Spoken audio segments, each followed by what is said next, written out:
I'm Alex Berman, and you're watching Selling Breakdowns. Freelance. Have you ever wondered where that word came from? It's kind of obvious when you look at it. Free lance. A person with a lance who's free. The word appeared in the early 19th century to describe mercenary fighters who were not sworn to any lord, like the famous Ronin warriors of Japan.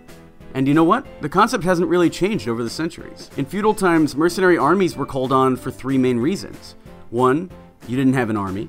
2, your army wasn't big enough for your current problems. And 3, you didn't want to keep paying the army after the war was over.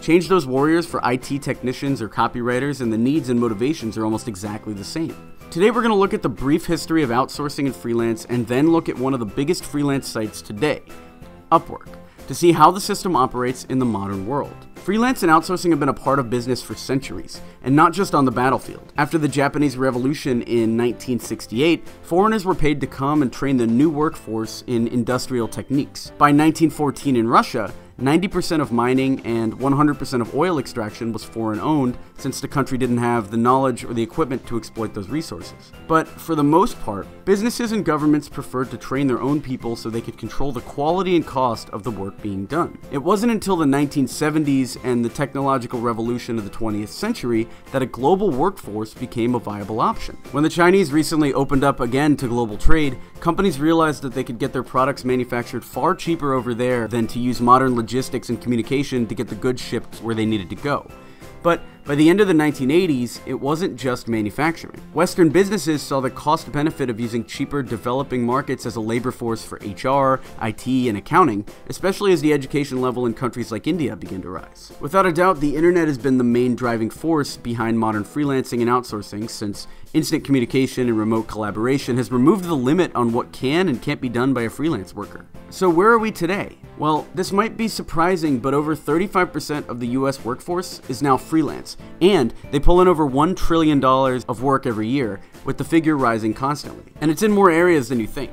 While many of us associate freelancing with online work like marketing, writing, coding, and so on, there's also huge freelance economies in medical and health, project management, finance, and many others. And the largest of the online hubs is probably Upwork.com. The site is the result of a 2013 merger of two old companies, Elance and Odesk, who both began around the turn of the millennium. If you've never used the site, here's how it works. Say I needed some web design done for a new project. I post a job on the site stating my needs, and I can put a budget if I want. Then freelancers bid on the project, I talk to the ones I like, and pick someone to do the work. Payment is made through the site, either using an hourly tracker or a fixed fee for the project. Upwork take a cut of the payment, starting at 20% for small fees and going down to 5% for bigger ones or repeat work. Clients and freelancers then leave reviews for each other after the project is done. The benefit of hiring freelancers is clear.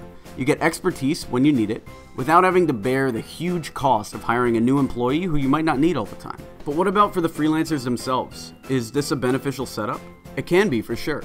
Freelancers get a pick of the projects they want to work on, they're not stuck with a boss they hate, and most importantly, they get to choose what they charge or when to get a raise. You might work for a company for years without getting a raise, even if you're doing a really good job, but a freelancer can assess their value in the market easily and charge higher prices every few months if they're confident they can get the work.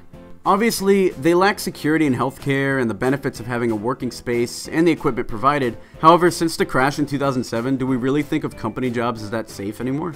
Isn't it better to have a spread of freelance clients and to deal with your own healthcare and pension? For those at the top of their game, freelance is an excellent option, since they'll be able to reap the financial benefit of being in high demand while still having the flexibility and freedom to work mostly when and where they want. But establishing yourself as a freelancer can be tough, as at the end of the day, you survive more on your ability to sell yourself than on doing the work itself. This changes once you have a network of clients and reviews and a strong portfolio and maybe people working underneath you, but in the beginning, no matter what your industry, it's worth learning some basic sales techniques because you're going to need them. Want to learn more about business theory and history? Be sure to like and subscribe to be notified of our next segment.